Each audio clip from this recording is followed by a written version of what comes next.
In this video, let us cover architecture deep dive. Considering Iceberg needs data storage, a catalog layer, metadata and snapshots, and also how this will be built a building model. Let's start with the data storage. When we create an Iceberg table, typically the data it is data and metadata stored in external cloud storages. Example S3, GCS, or Azure. Snowflake connects to the external services or external cloud storage via a named external volume object. It's an object that is created on Snowflake that would point to a cloud storage.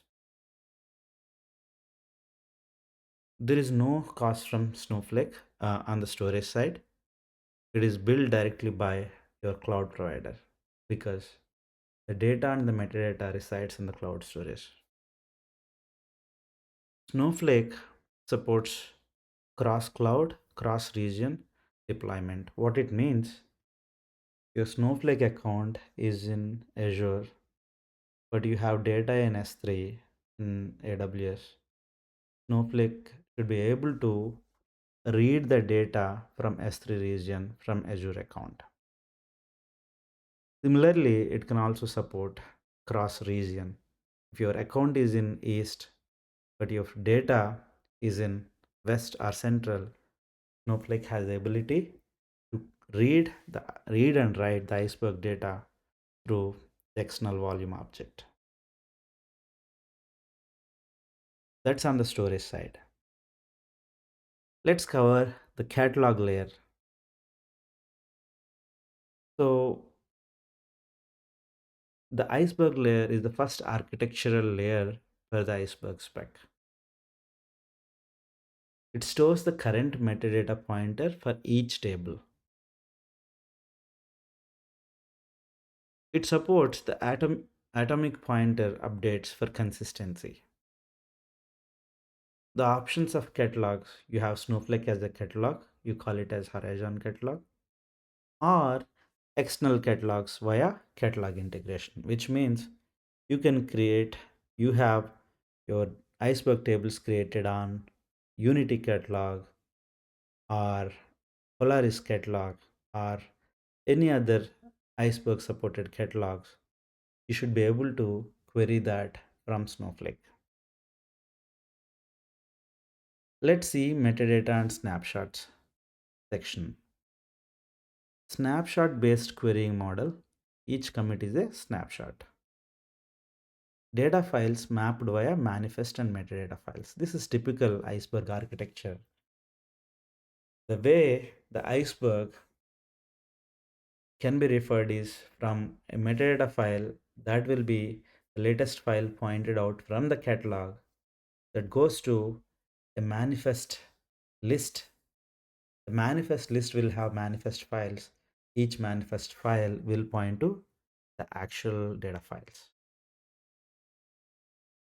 A snapshot is equals to a complete state of table at a point in time. It will enable the time travel queries and table rollback. So in this section, in a nutshell, Snowflake supports time travel. Let's see the billing model.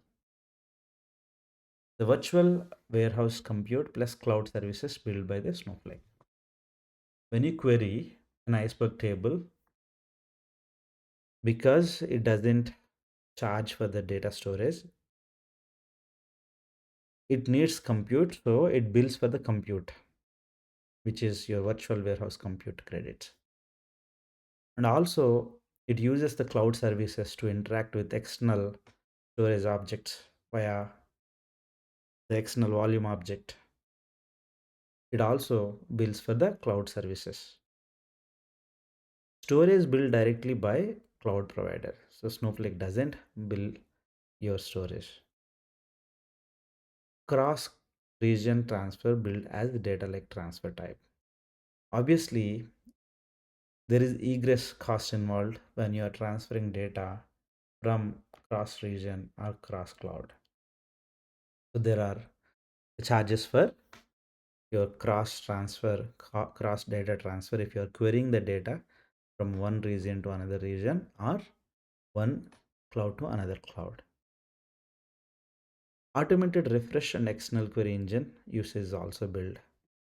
If it is an external table created on Snowflake that is referred by the Iceberg table created from different engine, Snowflake has to get the latest metadata. So there is an auto refresh feature, or it can also be scheduled, but you will be billed for the auto refresh. And also, let's say if an external query is reading the data that is created by Snowflake managed Iceberg table, it will also be billed because it needs to go through Snowflake Horizon catalog. So it obviously bills for the cloud services layer.